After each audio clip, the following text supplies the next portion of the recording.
నమస్తే. శ్రీ గురుభ్యో నమః. శ్రీమాత్రే నమః. ఆదిత్యాయ చ సోమాయ మంగళాయ బుధాయ గురు శుక్ర శనిభ్యే రాహవే కేతవే నమః. శ్రీమాత శ్రీ మహారాజ్ఞి శ్రీమత్ సింహాసనేశ్వరి చిదగ్నికుండ సంభూత దేవకార్య సముద్యత ఉద్యద్భాను సహస్రాభ చతుర్భావ సమన్విత రాగస్వరూపాషాఢ్య క్రోధాకారాంకుశోజ్వల శ్రీమాత్రే నమః. గోచార ఫలితాలు మనం చెప్పుకునేటప్పుడు నిజానికి దినఫలాలు చెప్పుకుంటాం, పక్షఫలాలు చెప్పుకుంటాం, వార ఫలాలు చెప్పుకుంటాం, పక్షఫలాలు చెప్పుకుంటూ ఉంటాం. ఇలా మనం ఎందుకు చెప్పుకుంటున్నాం? మరి ఆ ఒక్క రోజులో అంత మార్పు ఉంటుందా అంటే, ఆ ఒక్క రోజుకు గాను ఏదైనా గ్రహాల యొక్క యుతి, దృష్టి, వీటి యొక్క ప్రభావం వల్ల మన మీద ఎలా ఉంటుంది అని చెప్పుకోవడం కోసం చెప్పుకునేటువంటిది. ఇవన్నీ మనం ఎందుకు చెప్పుకుంటున్నాం అంటే, ఉద్యోగ వ్యాపారాదులందు కానీ, లేదు మన యొక్క అదృష్ట దురదృష్టాలు, ఒక ప్రయాణం వల్ల కానీ, కుజుడి మార్పు, అనుకోకుండా రవితో కలవడం, ఇలాంటప్పుడు వచ్చేటువంటి కొంత చెడు ప్రభావం మన మీద ఏదైనా ఉంటుందా? లేదు చాలా మంచి జరిగేప్పుడు మనం ఏదైనా కొత్త విషయాలను ప్రారంభించడానికి వీటి కోసం చేసుకునేటువంటి ముందు తెలుసుకునేటువంటిది, ముందు జాగ్రత్త తీసుకునేటువంటి ప్రయత్నమే ఈ ప్రయత్నం. ఇట్లా మార్చి నెలలో మరి మార్చి 2024 గాను 1వ తారీఖు నుండి 15వ తారీఖు వరకు ఉండేటువంటి గ్రహస్థితి ఎలా ఉంది అని చెప్పుకుంటే, ముఖ్యంగా చెప్పుకోవాలి అంటే, ఈ గ్రహస్థితి మీ నెలలో ఇప్పటి వరకు ఏ గ్రహం లేదు, కానీ 7వ తారీఖు నుండి బుధుడు వచ్చి చేరుతాడు. ఎవరున్నారు ఇప్పటి వరకు మీ నెలలో అంటే రాహు ఉన్నాడు. రాహుతో బుధుడు చేరుతున్నాడు కాబట్టి వచ్చేటువంటి పరిణామాల వల్ల కొంచెం ఆర్థికంగా వీటిలలో మనం ఏ రకమైనటువంటి ఎలా ఉండాలి అనేది తెలుసుకోవడం కోసమే. ఇక మేషంలో గురువు, కన్యలో కేతువు, మరి కుంభంలో శని, ఇక కుజుడు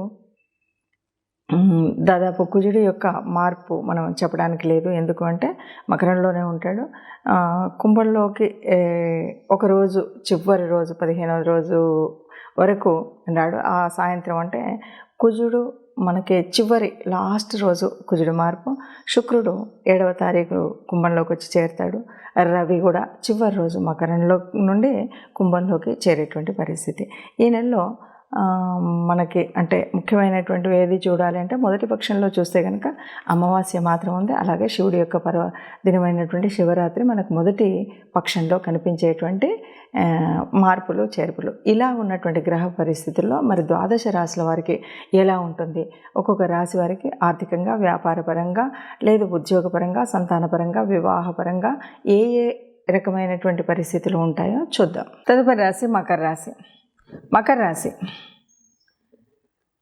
కుజుడు రాశిలో దాదాపు సగం రోజులు రాశిలో ఉంటాడు కాబట్టి దాని తర్వాత శని కలయిక వల్ల ఎట్లా ఉంటుంది? శని కలయిక వల్ల కొంత స్ట్రెస్, కుజుడు శని ఇద్దరు కలిసినప్పుడు కొంత స్ట్రెస్ ఉంటుంది. రాహు 3లో ఉన్నాడు. దానివల్ల కూడా కమ్యూనికేషన్ అనేది ఎట్లా ఉంటుంది అంటే, చెప్పాలి మకర రాశి వారికి అంటే చాలా స్పష్టంగా ఉంటుంది, చాలా చక్కగా మాట్లాడగలుగుతారు. చాలా రకాలైనటువంటి అంటే మీరు మాట్లాడినప్పుడు ఎవరైనా వినసొంపుగా ఉంది, వినగలుగుతారు. అట్లాగే మీరు చెప్పిన మాటకు విలువ ఇచ్చేలాగా ఉంటారు. అయితే ఏదైనా కావాలన్నప్పుడు అంటే 16 తర్వాత మనం ఏదైనా కొనాలి, ఏదైనా చేయాలి అంటే అంటే రెండవ పక్షంలో కనుక చూసినట్టయితే కొద్దిగా జాగ్రత్తగా ఉండాలి మకర రాశి వాళ్ళు. వివాహానికి చాలా అనువైనటువంటి కాలం ఈ కాలం అని చెప్పొచ్చు. కాకపోతే సంతానం యొక్క మొండితనం వల్ల మనకు కొంత చికాకు కలుగుతుంది, దానివల్ల కొంత చింత కలుగుతుంది. మనం ఏదో అనుకుంటాం, పిల్లలు ఏదో చేసి పెడతారు, దానివల్ల తెలియనటువంటి ఒక స్ట్రెస్ అయితే వస్తుంది. వాళ్ళ మూలంగా అనుకోని అనారోగ్యం తెచ్చుకునేటువంటి పరిస్థితి వస్తుంది. కాబట్టి ఈ విషయంలో పిల్లల్ని చెప్పవలసినంత వరకు చెప్పి వదిలేయడం మంచిది అని చెప్పవచ్చు. ఎందుకంటే వారి మూలంగా తెచ్చుకునేటువంటి స్ట్రెస్ ఎక్కువగా ఉంటుంది. కాకపోతే మార్గదర్శనం చేయడం మంచిది, కానీ పెద్దగా ఎదిగిన పిల్లలు ఉంటే ఆ మొండితనాన్ని మనం వదిలేయడం తప్పదు. ఇక కేతువు 9లో ఉండడం వల్ల మనకేంటంటే 9వ స్థానం భాగ్యస్థానం, పుణ్యక్షేత్రాల దర్శనం అయితే తప్పకుండా కలుగుతుంది. చక్కగా దైవ దర్శనాలు ఉంటాయి, పుణ్యకార్యాలు చేసేటువంటి స్థితి అయితే ఉంటుంది. ఇక ఉద్యోగ విషయంలో స్ట్రెస్ ఎక్కువగా ఉంటుంది. వీరికి ముఖ్యమైన సలహా ఏంటంటే అప్పులు తీసుకోవడం అనేటువంటిది మాత్రం అసలు చేయకండి. ఉన్నటువంటి పరిస్థితి కొద్దిగా ప్రశాంతంగా పెట్టుకోవడం అనేది చేయాలంటే ఈ అప్పుల విషయం జోలికి వెళ్లకుండా ఉంటే మంచిది. చూశారు కదా మరి ఇప్పుడు ఇప్పటి వరకు ఉన్నటువంటి గ్రహస్థితి ఇలా ఉంది కాబట్టి మరి మనం ఇలా ఉన్నటువంటి గ్రహస్థితిలో ఏదైనా పరిహారాలు చేసుకోవాలి అంటే ఏం చేయాలి దీనివల్ల? ఎందుకంటే దాదాపుగా మనం చెప్పాలి అంటే ఒక మాట చెప్పొచ్చు, ఎప్పుడూ కూడా ఈ గ్రహాల యొక్క ప్రభావం మన మీద ఎలా ఉంటుంది అంటే సహజంగా మన పూర్వపుణ్య ఫలితంగానే ఈ గ్రహాల యొక్క పరిస్థితి అంటే గోచారరీత్యా మారుతున్న జన్మజాతకంలో ఉన్నటువంటి గ్రహాలు కానీ ఇప్పుడు మనకు అంటే ఏళ్ళనాటి శని, అర్ధాష్టమ శని, ఇవన్నీ అష్టమ శని ఇవన్నీ కనిపిస్తూ ఉంటాయి కదా. ఇవన్నీ ఎందుకు ఉంటాయి ఏమిటి అంటే ముఖ్యంగా మనకు మన యొక్క కర్మఫలం వల్ల. ఇప్పుడు మరి ఈ మాసంలో ఈ ఉన్నటువంటి ఫలితాలు ఈ ప్రభావం నుండి ఎలా తట్టుకోవాలంటే ముఖ్యంగా మనం చేయవలసినటువంటి పరిహారాలు ఏవైనా ఉన్నాయా అంటే అన్నింటికీ మించినటువంటి పరిహారం ఒక్కటి నిత్య దేవత ఆరాధన మరవకుండా చేయడం. ఇక రెండవది మనకున్నటువంటి రాహు కేతు, ఈ రెండు గ్రహాలు కూడా కొంత ఇబ్బందిని కలిగించేటువంటివి. వాటితో వచ్చినటువంటి ముఖ్యంగా మనకు రాహుతో బుధుడు కలవడం వల్ల వచ్చినటువంటి పరిస్థితి ఏమిటి అంటే బుధుడు అంటేనే మన యొక్క తెలివితేటలను ఎక్కడ ఎప్పుడు ఉపయోగించాలి అని ఆ ఉపయోగించే విధంగా మనకు మార్గదర్శనం అవుతుంది. అలాంటప్పుడు కొద్దిగా తీసుకునే నిర్ణయంలో అటు ఇటు ఉన్నప్పుడు కొన్ని ఇబ్బందులు కలుగుతాయి. ఆ ఇబ్బందులు కలగకుండా ఉండాలి అంటే సక్రమమైన నిర్ణయం తీసుకోవాలంటే, ఎందుకంటే పెట్టుబడులు పెడతాం, ఈ పెట్టుబడులు కనుక సరిగ్గా పెట్టకపోయినట్టయితే తీవ్రమైనటువంటి ఆర్థిక నష్టం వచ్చేటువంటి పరిస్థితి ఉంటుంది. కాబట్టి అలా రాకుండా ఉండాలి అంటే తప్పనిసరిగా రాహు కేతువుల యొక్క, ఎందుకంటే బుధుడి యొక్క స్వక్షేత్రంలో కేతువు ఉన్నాడు, బుధుడు ఇప్పుడు ఎక్కడున్నాడో అక్కడ రాహు ఉన్నాడు.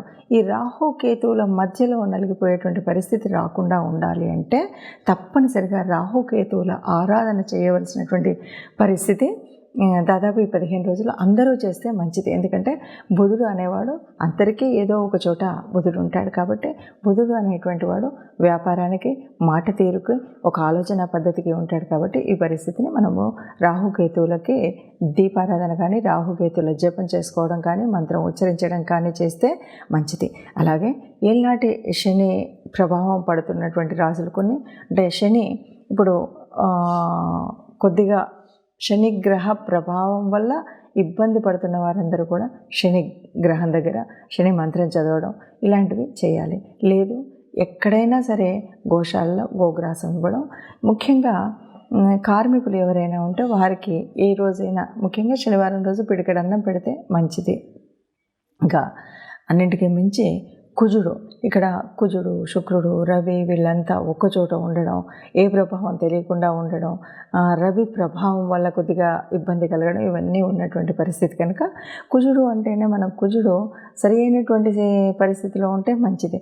అలా కాకుండా ఉన్నప్పుడు ఏమవుతుందంటే కోపం వస్తుంది, చికాకు ఉంటుంది, తర్వాత దెబ్బలు తగిలించుకోవడం, ప్రయాణాలలో ఇబ్బందులు కలగడం ఇలాంటి మార్పులు అన్నీ కూడా మనకు కనిపిస్తాయి. కాబట్టి కుజగ్రహ అనుగ్రహం కోసం కూడా మనం కుజ ఆరాధన చేయడం, ముఖ్యంగా మంగళవారం రోజు సుబ్రహ్మణ్య స్వామిని ఆరాధించడం. సమయం లేదు, వీలు లేదు, ఇంట్లోనే సుబ్రహ్మణ్య స్వామిని ఒక ఎర్రటి పూలు 2 పెట్టి ప్రార్థించడం. వీలైతే ఈ మాసంలో వీలైనప్పుడు కొంచెం కందిపప్పు లాంటిది ఎవరికైనా దానం చేయడం, ఇలాంటివి చేస్తే గనక కుజగ్రహం ఉన్నటువంటి ప్రభావం వల్ల కానీ, శనిగ్రహ ప్రభావం వల్ల కానీ వచ్చేటువంటి ఏదైతే దుష్పరిణామాలు ఉన్నాయో అవి రాకుండా ఉంటాయి. అలాగే మనకి రాహుకేతువుల యొక్క పూజా విధానాన్ని చేసుకున్నట్టయితే ఈ ఇబ్బందులు ఏవి ఉండకుండా ఉంటాయి. ఏది ఏమైనా సరే ఈ మాసంలో కానీ ఒక్క నిమిషం ఏది ఏమైనా సరే మనకు ఇప్పుడు జరుగుతున్నటువంటి గ్రహస్థితి మూలంగా వచ్చేటువంటి చెడు జరగకుండా ఉండాలంటే ఈ పరిహారాలు చేసుకోవడం మంచిది.